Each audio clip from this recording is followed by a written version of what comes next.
바랍니다. 한 선배 목사님의 설교에서 재밌는 이야기를 들었는데요. 요즘 없다 시리즈가 유행이래요. 조금 흘러간 이야기 같기도 했는데요. 10대는요 철이 없고요, 20대는요 답이 없고요, 30대는 집이 없고요, 40대는 돈이 없대요. 제가 40대인데 돈이 없는 게 맞는 것 같아요. 50대는요 일이 없고요, 60대는요 낙이 없답니다. 70대는요 이가 없고, 80대는 처가 없고요, 90대는 시간이 없고, 100대가 되어서는요 다 필요 없답니다. 들어보니 맞는 말 아닙니까? 내 이야기다 싶습니다. 우리는 어쩌면 다 없는 것 같아요. 우리가 살아가는 시대에 없는 것 투성이입니다. 그렇게 없는 것을 생각해 보니까 우리에게 소망이 없구나 라는 생각이 들었습니다. 그래서 이 한 해 함께 나누고 싶은 말씀이 요한계시록의 말씀입니다. 요한계시록의 편지를 받는 요한 공동체도 없었습니다. 답도 없었고요, 집도 없었고, 돈도 없었고, 일도 없었고, 낙도 없었고, 그러자 소망도 없었습니다. 그렇다면 왜 우리 시대에 요한계시록의 말씀을 나누려고 하는가? 실은요 우리는 요한계시록에 대한 편견이요 굉장히 많이 있습니다. 요한계시록 하면 어떤 생각이 드냐면요, 무섭다, 어렵다 이런 생각이 드는 것이지요. 무섭고 어려우니 나와 상관없는 말씀으로 여기는 게 요한계시록의 말씀입니다. 요한계시록은 이단이나 좋아하는 책이다 라고 여기면서 나 같은 신앙의 초짜들은 읽으면 안 되는 책이 요한계시록이다 이렇게 생각하기도 하고요. 또 성경 읽기의 마지막에 마무리 정도로 이해되지 않지만 끝내기 위해서 어쩔 수 없는 것이 읽는 책이 요한계시록 정도, 그것이 우리가 요한계시록을 마주하는 그런 태도입니다. 그러면 왜 요한계시록이 이런 오해를 받게 되었나? 왜냐하면 요한계시록에요 이상한 이미지들이 더 씌워졌기 때문입니다. 종말론에 대한 이상한 기대를 갖거나 전제에 빠진 사람들이요 종말을 말하면서 자기 입맛에 맞는 풀이를 했기 때문이지요. 가령 대표적인 게 짐승의 숫자 66 같은 것이에요. 요한계시록 13장에 가면 짐승의 숫자 666을 이마에 표로 받는다 이런 내용이 등장하게 됩니다. 그러면서 이런 걸 어떻게 풀이하고 해석했냐면요, 벨이 칩이다, 그래서요 몸에 칩을 박는다 그런 이야기도 하고요. 컴퓨터 바코드 666 소동이 일어나기도 하는 그런 일들을 우리는 흔하게 접하게 되지요. 그런데 실은요 이 666에는요 신학자들의 해석이 뚜렷한 두 가지가 있습니다. 하나는요 게마트리아라는 것이에요. 이게 무엇이냐면 헬라어나 히브리어나 라틴어에는요 모든 글자가 숫자로 배열됩니다. 무슨 말이냐면 우리나라 한글로 하면 기억은 1, 니은은 2 이렇게 되어 있는 거예요. 그래서 알파벳 숫자를 합하여서 이름을 대신하는 방법이 게마트리아예요. 그런데 이 666을 합해서 이 게마트리아의 방법으로 풀어내면 누가 등장하냐면 로마의 황제였던 네로 황제가 등장해요.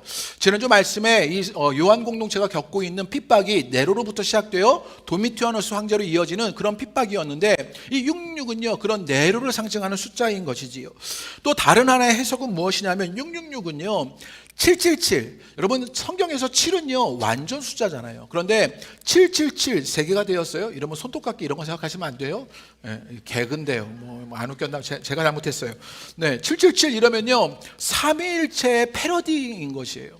그러니까 삼위일체 777이 완성된 숫자 삼위일체를 상징하는데, 삼위일체의 패러디 숫자로 666은요 짝퉁이다 이런 얘기입니다. 완전한 체하지만 철저히 불완전한 것, 그래서 7에서 모자라는 666, 그래서 불완전하다라는 말이에요. 불완전의 연속이고요, 실패의 실패입니다. 모자람의 모자람이고요. 요한계시록에 보면요 나중에 함께 말씀을 나눌 테지만 7 봉인, 7 나팔, 7 대접의 심판이 등장합니다. 거기서 6번째는요 늘 심판의 숫자예요. 하나님의 나라가 도래하는 건요 7번째 등장하게 돼요. 그 7번째 하나님의 나라가 도래하기 전에 하나님의 심판이 6번째 있는 것이죠. 그래서 봉인과 나팔과 대접의 심판에서 6번째 나타난 것을 보게 됩니다. 결국 666이라는 이 숫자는요 심판, 우상, 미완성, 무성치, 악이다 이런 말을 상징하는 이야기가 666이라고요. 이제 짐승의 표로 말미암아 이마에 그런 것을 받게 되었다라고 말하는 게 미완성, 실패다, 짝퉁이다 이런 걸 상징하는 게 666이라는 말입니다. 그래서 요한계시록 우리 가운데 무엇을 알려주는 거냐면요 종말의 마지막 때가 있다라고 말하는 것입니다. 여러분 종말이 와야 창조의 완성으로 말미암아 새하늘과 새 땅이 이루어지게 됩니다. 여러분 이게 여러분에게는요 별것 아닌 것처럼 들려지게 되지만 당시 요한 공동체에게는요 엄청난 말씀이었어요. 당시 로마에게 핍박과 박해를 받고 있었습니다. 그런데 뭐가 있어요? 마지막 때가 있다는 거예요. 끝이 있다는 거예요. 그렇게 핍박을 받고 겨우겨우 신앙생활 하는데, 그렇게 박해 속에서 겨우겨우 교회를 지탱하고 있는데, 이게 마지막이 있다, 끝이 있다고 말하니까 유한 공동체에게 얼마나 위로가 되고 소망이 있겠습니까? 핍박을 받고 박해를 받는데 끝이 있다, 종말이 때가 있다. 그래서 예수 그리스도께서 새하늘과 새 땅을 이루어 가실 거다라고 말하는 게 요한계시록의 말씀이라고요. 이게 오늘날 우리에게도 은혜가 됩니다. 왜냐하면 우리도 풀리지 않는 문제를 끌어안고 살기 때문입니다. 가정에서 풀리지 않는 문제가 있고요, 부부관계에서 풀리지 않는 문제가 있고요, 자녀들이 또 돈 문제로, 때로는 육신의 아픔이 풀리지 않는 문제로 우리 삶에 늘 있는 것이요, 신앙으로 살고 싶은데 풀리지 않는 신앙의 한계들을 늘 만나는 게 우리들이고요, 새로운 교회를 꿈꾸지만 우리는 언제나 그 자리에 있습니다. 조용남 아저씨는요, 그래서 뭐라고 노래 불렀냐면요, 돌고 도는 물레방아의 인생, 뭐 이랬어요. 제가 되게 열심히 들었거든요. 근데 잘 못 부르겠더라고요. 너무 옛날 노래라. 뭐라고 불렀냐면 세상만사 둥글둥글하다고요. 그러면서 계속 돌고 도는 일들이 인생사에 일어나는 게 우리의 삶이다, 이렇게 노래했습니다. 문제가 돌고 돌고요, 어려움이 돌고 돌고요, 우리의 한계들이 돌고 돌고요. 그런데 뭐라고 오늘 요한계시록이 알려줘요? 종말에 마지막 때가 있다. 그 한계가, 그 어려움이, 그 문제가 끝날 때가 있다. 그 마지막 때가 예수 그리스도로 말미암아 완성된다라고 알려주는 것이 요한계시록의 메시지입니다. 요한계시록은요, 그 마지막이, 그래서 그 마지막에 미래에 끝나는 때가 있으니 그 미래를 아니 그것이 오늘 우리의 현재 삶에 어떻게 영향을 미치는지를 보여주는 말씀이 우리 요한계시록의 말씀이에요. 미래에 대한 이야기를 하는 것이 아니라 오늘 현실에 대한 이야기를 하는 것이지요. 마지막 때가 있어요? 종말의 때가 알아요. 그러면 나는 오늘 여기서 어떻게 살아야 할지를 결정할 수 있게 되는 것이에요.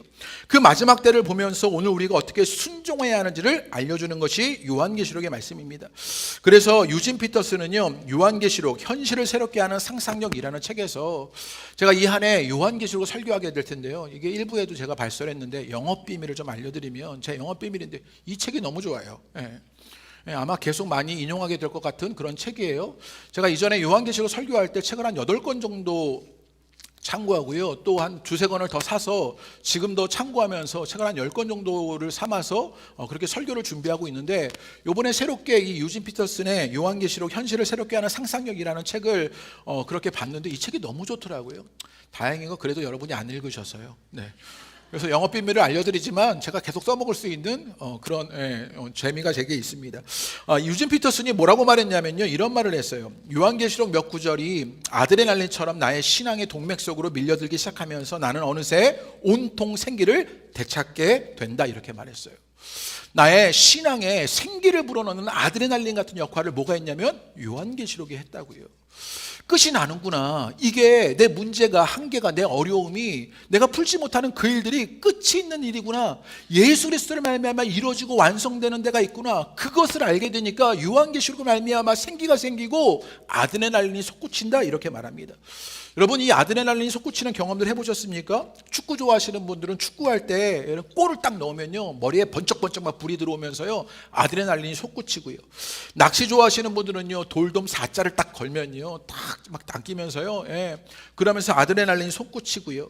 골프 하시는 분들은요, 공이 홀컵에 쏙 들어가면요, 그때 아드레날린이 솟구치지요. 우리 여성분들은요, 갑자기 마트를 갔는데 반값 할인 막 이런 게 외쳐지기 시작합니다. 그 외치는 현장에서 그 틈을 비집고 만두를 딱 잡았을 때 오늘 횡재했다, 그런 생각이 드는 것이지요. 아드레날린이 솟구칩니다.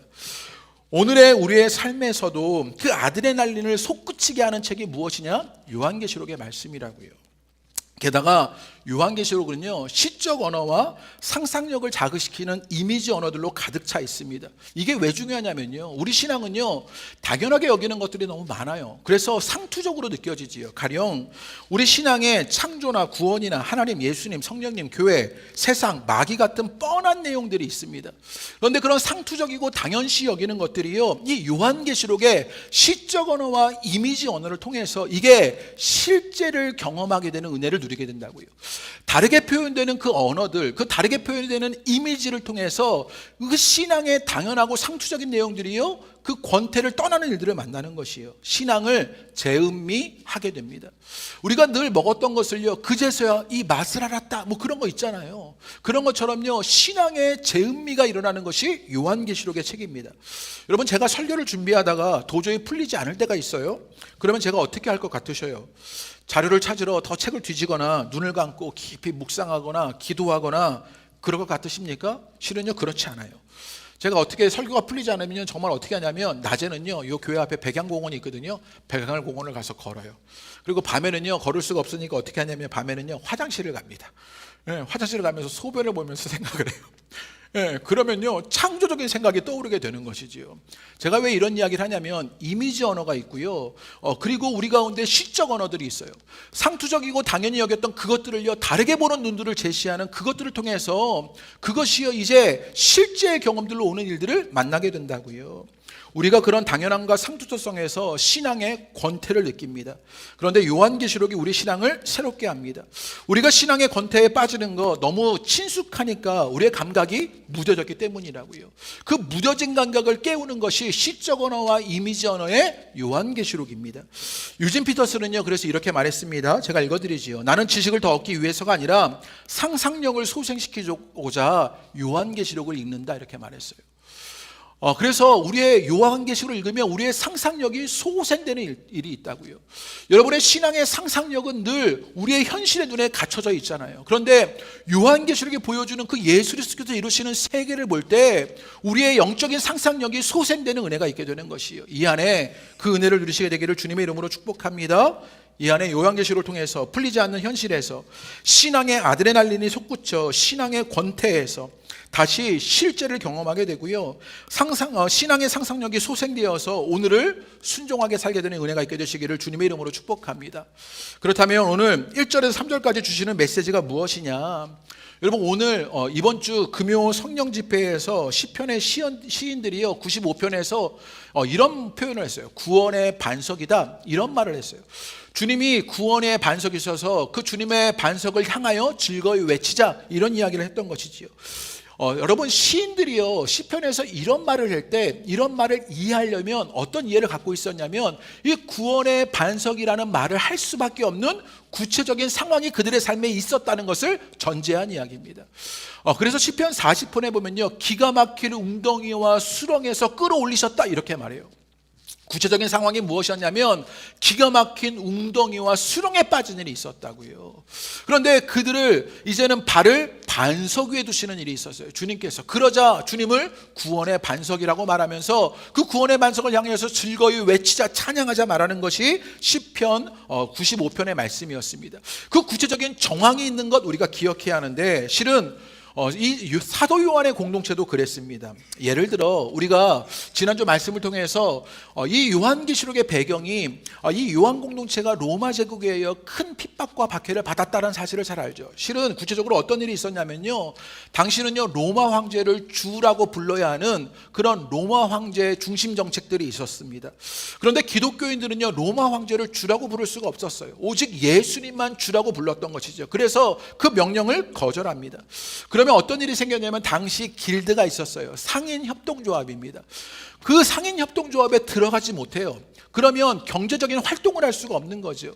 어떤 생산성 일을 하지 못해서 돈을 벌 수 없는 그런 가난에 처하게 되는 일들을 만났던 것이 당시에 이 기독교인들의 상황이었습니다. 그들에게 세금이 부과되고요, 상거래가 불가하게 되는 그런 일들이 일어났던 것이에요. 여러분, 만약에 오늘날 여러분이요, 예수 믿으면, 여러분 교회 다니면 취업이 안 된다, 이렇게 말하면 여러분 교회 나오시겠어요? 제가 보기엔 우리는 안 나올 것 같아요. 지금 요한 공동체가 겪고 있는 일이 바로 그런 일이었다고요. 심하게는 그렇게 로마 황제를 따르지 않으면 누명을 쓰게 되었고요, 그러면 원형 경기장에 던져지게 됩니다. 그래서 무엇이 되었어요? 사자밥이 되어집니다. 사람들의 오락거리가 되어서 잡아먹히는 일들을 그렇게 여과 없이 노출해버리는 그런 서슬퍼런 폭력과 야만성에 차별을 당하고 고통당했던 것이 이 요한 공동체가 겪었던 구체적인 상황이라고요. 그러자 신앙이 흔들리고 교회는 위협을 당하게 됩니다. 우리는 그 정도는 아니에요. 그런데 그 정도는 아니지만 우리의 삶의 토대가 흔들리고 신앙이 위협되는 일들을 겪고 있지 않습니까? 코로나를 지나왔는데 코로나를 지나오자 모든 것이 재편되는 일들을 겪습니다. 엄마들은요, 기도의 자리보다 생업의 현장에 내쫓기는 일들이 일어나고 있고요. 사업하시는 분들의 이야기를 들으니까 요즘 사업하시는 분들은요, 사활을 걸고 계십니다. 한 집사님이 제게 전화를 하셨는데 이 한 주가 관건이다? 이런 이야기를 하더라고요. 투자 받지 못하면 직원 120명이 있는데 그 직원 중에 일부를 계속해서 그만두게 해야 한다는 거예요. 투자를 받아서 운영하는 그런 회사인데 그 직원들을 계속 그만두게 하는 그 심적 부담감을 안고 사활을 걸고 그 가정을 지키고자 그렇게 애쓰는 집사님의 전화를 받았습니다. 출장 가시는 집사님이 애써 기도를 받고 가십니다. 풀리지 않는 그런 많은 문제들 속에서 하나님이 주시는 은혜로만 살 수 있다는 것이지요. 그런 상황에서 우리는 버티고 살아가려고 하니 몸은 병들어 버리고 말았습니다. 생존이 생명을 위협하는 악순환을 살아가는 것이 오늘날 우리의 모습이 되었습니다. 살려고 했는데 오히려 생명이 위협되는 일들을 만나는 것, 오늘 여러분이 살고 있는 삶의 모습 아닙니까? 실은 교회도 그래요. 얼마 전에 제가 좋아하는 박대영 목사님이 제게 전화를 주셨더라고요. 소식이 궁금해서 전화하셨다고 하시면서 그 박대영 목사님의 교회는 건축하려고 하신다고 그런 이야기를 하시더라고요. 좀 떨어진 곳에 양곡 창고가 3개 있는데 그 창고를 사서 리모델링해서 교회로 사용할 계획이다, 그런 계획을 말씀해 주십니다. 그러면서 이 시대에 부흥을 꿈꾼다, 그런 이야기를 하셔요. 그래서 저도 실은 우리도 부흥을 꿈꾸고 있습니다. 저기 교회에 본 부흥이라고 써 있잖아요. 부흥을 꿈꾸고 있습니다. 그러면서 나눈 이야기가 무엇이었냐면 우리가 정말 기적이 필요한 때다, 이런 이야기를 나누었습니다. 하나님의 기적이 아니면 오늘날 우리 시대에 그것 되어지지 않을 일들만 있는 것이지요. 안 돼요. 그러니 기적을 믿고 기적을 기대하는 일이 우리 가운데 있는 것이에요. 생존이 생명을 위협하는 악순환을 살아가고 기적이 아니면 되어지지 않는 현실을 마주할 때 우리에게도 무엇이 필요해요? 기적이 필요합니다. 그 현실의 자리에서 하늘의 기적이 필요한 것을 보게 되는 것이에요. 그래서 사도 요한을 통해서 보여주는 것이 무엇이었냐? 먼저 사도 요한이 무엇을 보고 있는지를 우리가 좀 배워갈 필요가 있는데, 우리 2절 말씀 봅니다. 이제 생존이 생명을 위협하는 그 풀리지 않는 악순환 속에서 사도 요한에게 일어나는 것이 무엇인지 오늘 한번 말씀을 보면요, 우리 2절 한번 읽어보죠. 읽겠습니다. 시작. 요한은 예수 그리스도의 증거 곧 자기가 본 것을 다 증언하였느니라 라고 말합니다.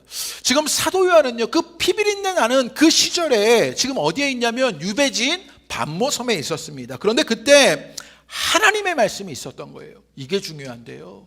지금요, 그 유배지에 그 반모섬에 무엇이 있었냐면 하나님의 말씀이 있다는 것을 알려주고 있어요. 말씀이 그를 그곳에 있게 했고 말씀이 그를 그런 자로 만드는 일들을 보았던 것이에요. 그러면서 자신을 유배지의 죄수가 아니라 말씀의 증언자, 내가 예수 그리스도를 증언하였도다, 이렇게 말하고 있어요. 자신은 그 하나님의 말씀을 받았고 예수 그리스도를 증언하는 자로 서 있다라고 말하는 것이지요. 중요한 것이요, 자신이 처한 환난과 고난을 설명하기 위해서 자신의 상황을 분석한 것이 아닙니다. 로마의 정치를 분석한 것이 아니라 하나님의 말씀을 받고 예수님을 증언한 일에 앞서고 있었던 것이에요. 이게 올 한 해 우리가 나아갈 길이라고요. 우리가 요한계시록의 말씀을 받는 이유입니다. 우리도 풀리지 않는 현실을 만나요. 오늘의 환난과 고난을 설명할 길이 없어요. 그런데 우리의 상황을 바라볼 것이 아니라 무엇을 바라봐요? 하나님의 말씀과 예수 그리스도를 증언한 일에 앞장서게 되는 것이에요. 그리고 사도 요한이 지금 어디에 있냐면 유배지 반모섬에 있습니다. 여러분, 반모섬에서 지금 요한계시록의 말씀을 쓰고 있는 거예요. 여러분 한번 상상해 보세요. 여러분, 지금 누군가 요한계시록의 말씀 같은 그 22장이나 되는 큰 하나님의 말씀을 적는다면 어떤 식으로 적을 것 같아요? 연구실에 앉아가지고요, 두꺼운 책들을 잔뜩 펼쳐놓고는 그 책들을 막 보면서 열심히 그렇게 계시록의 말씀을 적는 것 같은 그런 생각들을 상상하게 되지만, 여러분, 그런데 사도 요한은 어디에 있어요? 유배지 반모섬에 있습니다. 자신의 삶의 자리에 있었던 것이고 세상의 한복판에서 하나님의 말씀과 예수를 증언했던 것이요. 이게 오늘날 우리에게 교훈이 됩니다. 우리도 삶의 현장, 세상의 한복판에서 그 하나님의 말씀, 그 예수 그리스도를 증언하는 일들이 일어나야 하는 것, 그것이 요한계시록의 말씀을 통해서 우리 가운데 일어나야 할 것이요. 유진 피터스는요, 종교사회학자 막스 베버의 말을 인용해서 조금 어려운데요, 제가 읽어드리지요. 종교 생활은 카리스마와 일상성이라는 두 극점 사이에 위치하고 있다라고 말합니다. 쉽게 설명하면요, 하늘의 일과 땅의 일 그 사이에 있는 것이 종교 생활의 일이다라고 말한 거예요. 즉 우리의 종교 생활은 영적으로 체험하는 자발적이고 역동적인 새 생명과 일상적인 의무의 형태로 제도화된 진리 사이에 놓여 있는 것이다라고 말해요. 이제 그 역동적인 새 생명의 일이 있지만 여전히 제도화된 그 사이에서 우리는 살고 있는 일이 우리 신앙의 일이라는 것이에요. 성숙한 신앙생활은요, 이 두 극점 사이에서 사는 것이지 어느 한쪽에만 맴도는 것이 아니라고요. 하늘에 있는 것이라고 여기면서 하늘에만 머물러 있어도 안 되고 땅에 머물러 있어서 땅에 머물러 있어서도 안 된다고요. 그 사이를 교차하며 살아가는 것이 우리의 신앙인 것이요. 세상의 한복판에서 현실의 삶의 자리에서 약속하신 말씀의 세계를, 예수님이 이뤄가시는 세계를 살아가는 것, 그것이 우리의 신앙의 자리다라고 알려주는 것이요. 그 은혜의 일들이 여러분 가운데 이 한 해 있게 되시기를 주님의 이름으로 축복합니다. 그래서 사도 요한은 이렇게 말했습니다. 우리 1절 한번 읽어보지요. 읽겠습니다. 시작. 예수 그리스도의 계시라. 이는 하나님이 그에게 주사 반드시 속히 일어날 일들을 그 종들에게 보이시려고 그의 천사를 그 종 요한에게 보내어 알게 하신 것이라. 그때 사도 요한에게, 그 세상의 한복판에서, 그 삶의 현장에서 사도 요한에게 무엇이 주어지게 되었냐? 예수 그리스도의 계시라라고 말하는 것이요. 이게 우리 가운데 은혜가 됩니다. 그 두려움과 고난의 시대에 주님은 예수 그리스도로 말미암아 우리 가운데 말씀해 주신다고요. 그리고 그 예수님으로 말미암아 반드시 속히 일어날 일들이 있다라고 알려주고 있는 것이요. 그 미래를 바라보는 여러분 되시기를 주님의 이름으로 축복합니다. 예수 그리스도께서 우리에게 말씀을 주시고 그 예수 그리스도가 성취하시는 미래의 일들이 있다는 것을 알게 되니 오늘의 현실에서 내가 어떻게 살아야 할지를 결정할 수 있게 되는 것이요. 그 순종의 삶들이 여러분 가운데 있게 되기를 바랍니다. 묵상과 설교는요, 그래서 이것을 이렇게 풀어 이야기했는데 제가 읽어드리지요. 인간의 힘으로 바꿀 수 없다는 절망의 늪에서 피어오르는 소망의 꽃이 묵시다, 이렇게 말합니다. 그래서 초월적이다. 제가 초월 이런 거 좋아하는 사람 아니거든요. 그런데 요즘은요, 초월이 필요한 시대입니다. 그 묵시, 그 소망의 꽃, 그것으로 말미암아 오늘날 우리의 현실을 초월할 수 있는 힘을 얻게 되는 것이요. 그래서 초월적이다 말합니다. 하늘로부터 시공간을 뚫고 질곡의 현실을 도파할 신적 계획을 드러내기 때문이다. 상상력을 돋우기 위해 엄청난 이미지로 구성되어 있다. 문자적 이해의 차원을 넘어 상징과 운유의 세계로 초대하며 현실을 넘어설 통찰력과 비판력과 저항력을 발휘하도록 하기 위함이다.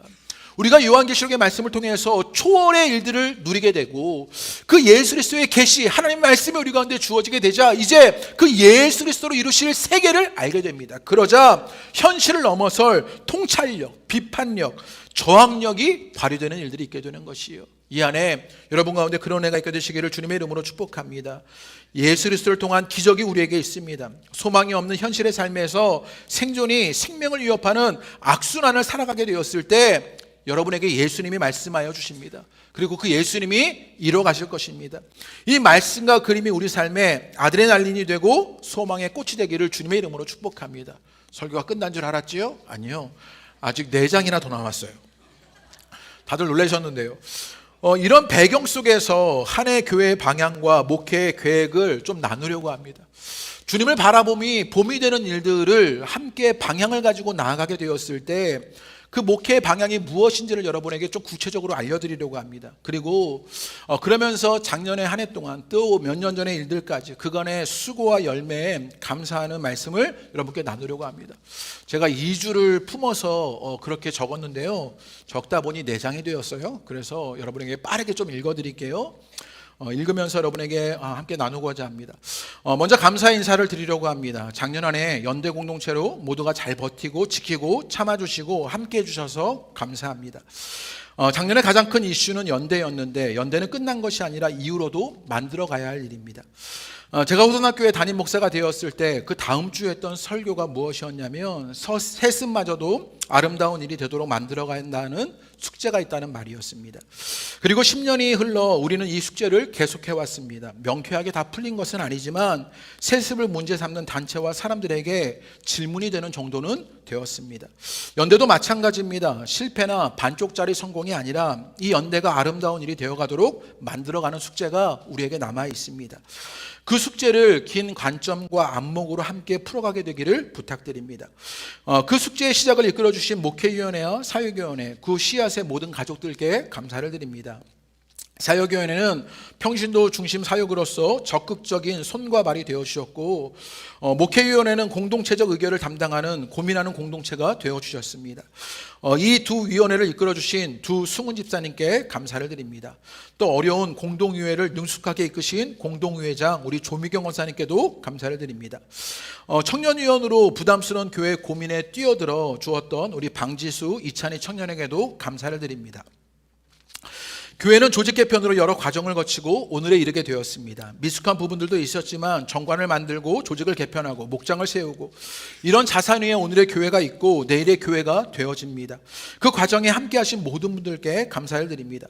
그러면서 이 모든 일이 가능하도록 교회를 지켜주신 모든 성도님들이 계십니다. 부족한 살림살이 머리를 쥐어짜고 입을 틀어막으며 지키신 재정부원들이 계십니다. 4년째 팀워크를 맞추고 계신데 드림팀입니다.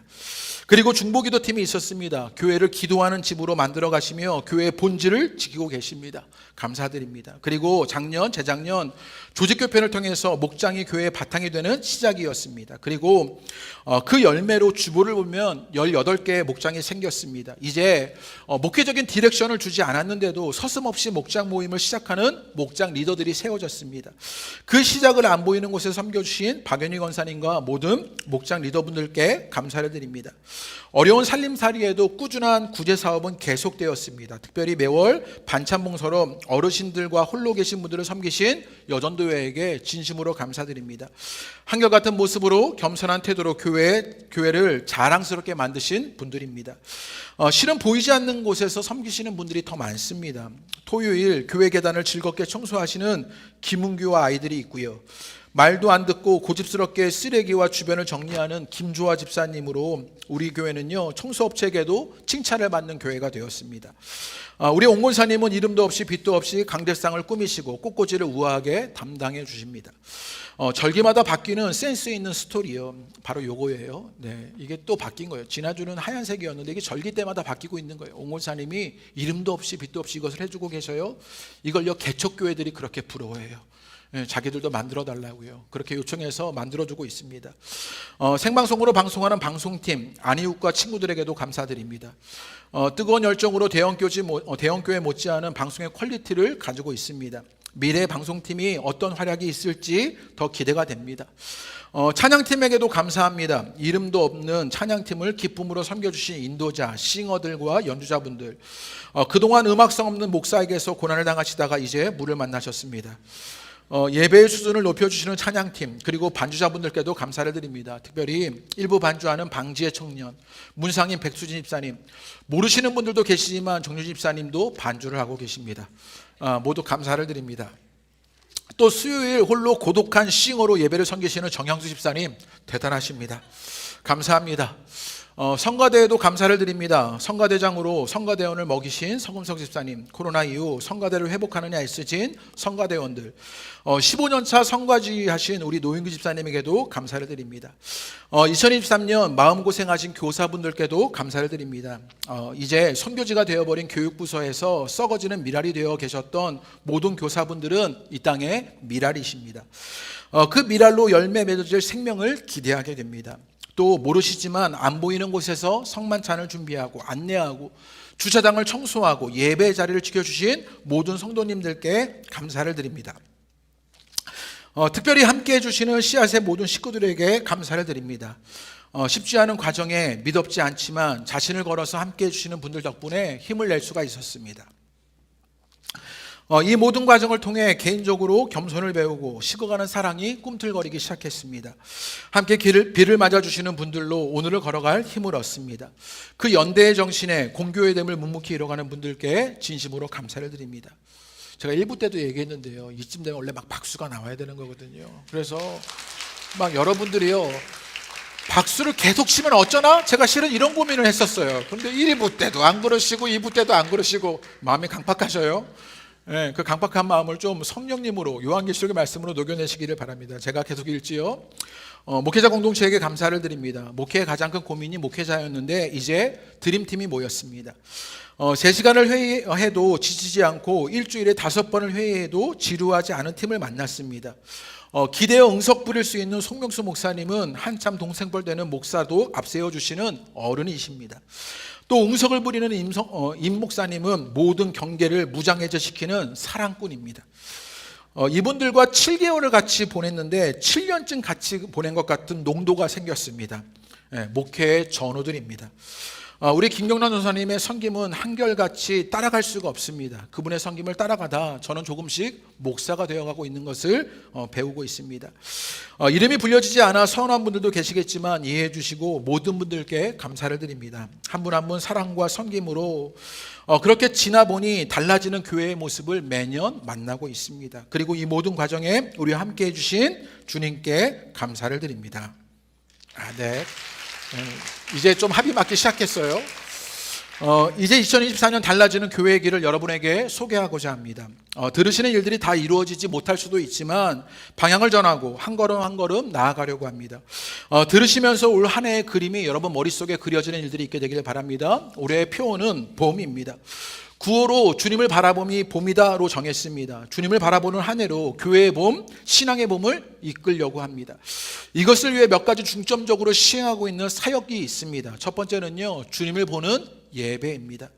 교회의 가장 본질적인 예배에 더 집중할 것입니다. 간격이 있는 예배, 하나님께 감탄하는 예배를 드리고자 합니다. 찬양팀과 성가팀을 통해서 찬양은 더욱 뜨겁게 준비될 것입니다. 이때 함께 호응해 주시고 참여하셔서 살아있는 신앙인으로 찬양에 동참해 주시기를 부탁드립니다. 특별히 예배에 목숨 걸어 주시기를 바랍니다. 여러분 그렇게 예배를 지켜갈 때 예배가 여러분을 지키는 일이 있을 것입니다. 이 안에 예배를 목숨같이 지켜서 여러분의 삶이 지켜진 일도 만나시게 되기를 부탁드립니다. 매월 마지막 주는 전 세대 찬양 예배로 드려지게 됩니다. 전문 사역자이신 송 목사님 그 부자께서 이제 실력을 발휘해서 예배를 준비해 주실 것입니다. 찬양의 부흥이 일어나는 2024년 예배가 됩니다. 말씀은 더욱더 분명하게 선포될 것입니다.